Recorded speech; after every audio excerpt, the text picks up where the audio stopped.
niya man o hindi, kasalanan pa rin ng taong nakasakit. Ano yung naging lesson mo na doon sa past relationship mo na hindi ka na magpapapicture kasama yung ano may ganun ba? Or magiging maingat ka na ba? Hindi naman. Wala namang mali dun sa nagpa-picture eh.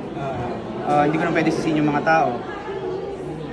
Siguro lang learning ko dun sa magiging future na relationship ko or whatsoever. Mas kailangan ko lang right way of handling problems in the relationship itself. For sure, ako rin na may problema kung paano ko i-handle yung relationship. Are you ready to fall in love again? No. No, definitely no. No? Gano'ng katagal? I mean, Sabi ko kanina kay sabi ko 2 years, yun lang nasa isip ko. And mas gusto mo ba ng showbiz pa din? Or kung may choice ka na, showbiz na Hindi ko pa maiisip kasi 2 years ka. Wala talaga akong pinapasok sa isip ko. As in, yun eh. Sabi ko, ganito pala yung state ng mind ko kapag nandito na ako, na tumawid ako sa ano. Wala akong iniisip na, uy, pwede to, pwede si ganyan. Uy, ilalanin ko kaya to. Work muna. Kasi honestly, yun yung problema sa akin, mabilis ako ma-inlove. Kumbaga yung emotion mo tumatawid. Kailangan ko ng putulin ka agad or magbigay ng wall, limits. Oo, tama. Ano na lang message mo dun sa mga nagpapakalap ng fake news na babaero ka, na ikaw yung nanginginan, parang ikaw yung parang may kasalanan. Hindi sabihin ko sa akin, sorry, di ko naman sila liligawan, di ko rin sila iiwan. Wala naman, joke lang.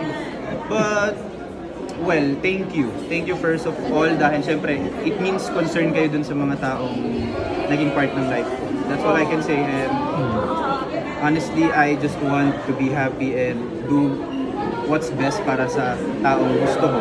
Yung mga panahon na yun until now. And right now, gusto ko lang mag-focus sa sarili ko.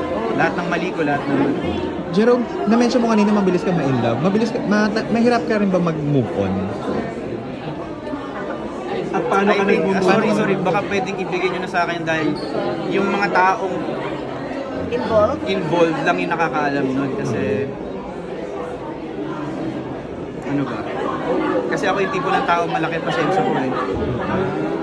Pag dumating na ako sa point na ano, so yun na. Pero Jerome, malaki ng project na to. Para sa akin kasi, turo sa akin, lahat ng project isipin mo last mo na yun at malaki. So I respect all the people behind this, lalo na sa author. Grabe, ang ganda ng book. Hindi ako nagbabasa ng libro, promise. First book na nabasa ko. Charlotte, dito, nabalita, sabi mo kanina about Nadine, first time to work? Yeah, first time to work with her, but I've known her ever since nagkikita-kita lang.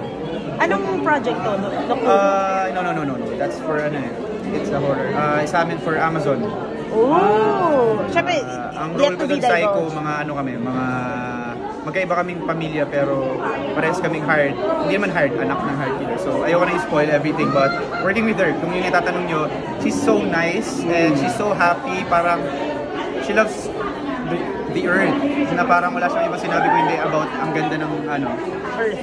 Pero nag-meet na kayo? Nag-shoot na kayo? Nag-shoot na kami. Tapos na. Wow! Uy, pero alam mo, siya yung isa sa mental health. Talagang grabe yung advocacy. Super. Yun ang so, grabe. So the way nakausap ko siya, parang ang open niya lahat. Parang kung may kailangan ako sabihin sa kanya, open siya. Sabihin niya and all. Usap din kami about animal cruelty, about the Siargao itself na nagkaroon ng sunog recently, like a month ago. Dahil na pinag-usapan. Okay sila. Jerome, congratulations. Thank you. Congratulations. We're happy na you arrived at that mindset. Yeah. Mahirap yun ah. Sana lahat nga pumunta sa ganun. Sayang ko na abutan. Ano yung mindset? Take